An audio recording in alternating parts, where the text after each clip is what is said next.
Result ఉంటుందని చెప్పడానికి వైద్యులు ఉన్నారు. చాలామంది అవార్డుల కోసం పనిచేస్తూ ఉంటారు, రివార్డుల కోసం ఏదో ప్రయాణం చేస్తూ ఉంటారు. కానీ అతి కొద్ది మంది మాత్రమే తన పని కానీ చేస్తూ పోతే వారి వెనకాల అవార్డులు, రివార్డులు, ప్రశంసలు, కోర్సు అవన్నీ వస్తూ ఉంటాయి. దానికి మన విషయంలో పక్కా ఉదాహరణ. సో ఎక్కడ కూడా తన కళ మాత్రమే మాట్లాడాలి, తన ఘనంగా మాట్లాడాలి అనే స్థాయిలో ఉంది. సో అంటే మనం అందరం ఊహించే స్థాయిలో ఒక జ్యూరీ సభ్యుడిగా, అంతర్జాతీయ స్థాయి సభ్యుడిగా రకరకాల డిఫరెంట్ యాంగిల్స్ అంటే అప్పటికి మనకి చాలా మందికి అవగాహన కూడా లేకపోవచ్చు చాలా అంశాలు. సో అట్లాంటి వాటిలో కూడా తను చాలా చక్కగా అన్నింటిలో ముందుకు వెళ్ళారు. సో వారికి డాక్టరేట్ అవ్వడం అనేది అందరికీ విషయాన్ని భావిస్తాము. సో వారి డాక్టరేట్ అవ్వడం కాదు, వారి మీద ఏదైనా రీసెర్చ్ చేస్తే వారి డాక్టరేట్ కూడా రావాలి.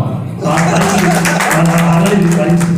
వారి వ్యాసాలు కానివ్వండి, వారి దశలు కానివ్వండి, వారి జీవన విధానం కానీ ఆ రంగంలో అంటే బహుముఖ ప్రజ్ఞ. సో ఒకే రంగంలో కేవలం రాయడం కాదు, సో మంచి నిర్మాతగా, మంచి దర్శకుడిగా, డాక్యుమెంటరీ రైటర్గా అన్ని రకాలుగా వాళ్ళు ఎదుగుతూ ఉన్నారు. సో ఈరోజు తెలుగు భాష గర్వించదగ్గ వ్యక్తి పునరుద్ధరణ గారు.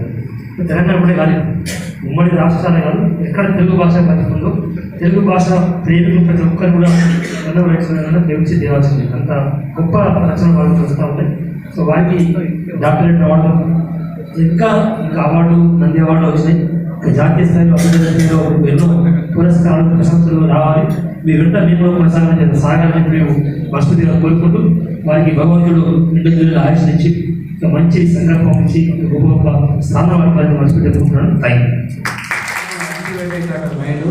రాత్రంతా పనిచేయడం, ఇట్లా ఇన్ని వ్యాపార ప్రొడక్షన్ ఎంతో ఉన్నది. కాబట్టి ఇట్లా ఇంకా మరిన్ని రంగాలకు తెచ్చుకొని పోయి మరిన్ని మన కరీంనగర్ కీర్తిని తీసుకురావాలని చెప్పి నేను మరోసారి కోరుకుంటూ మరిన్ని డాక్యుమెంటరీలు తీయాలని అవసరం ఉంటుందని కరీంనగర్ సంబంధించిన కానీ తెలంగాణ డాక్యుమెంటరీలు నిర్మించాల్సిన బాధ్యత కూడా తన మీద ఉన్నది.